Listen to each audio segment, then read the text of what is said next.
So yung mga idol, after namin mag-setup kanina sa hulugan, ito sinalpa ko na yung mga gamit.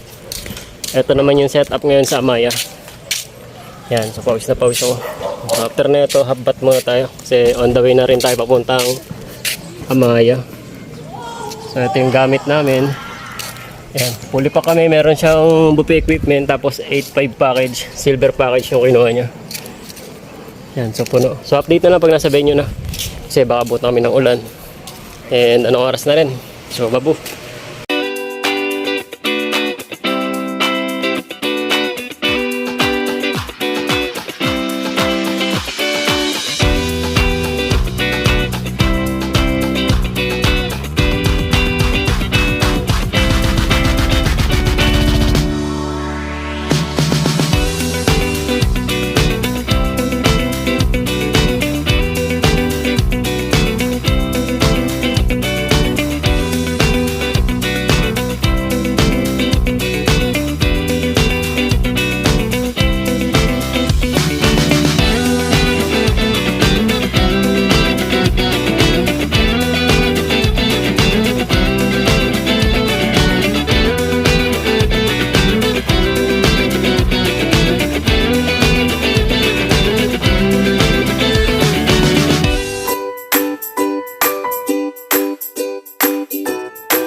So yung mga idol, tapos kami dito sa tag dito, Amaya.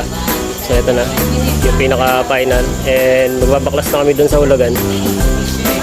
So yan, so kita-kits na lang sa hulugan.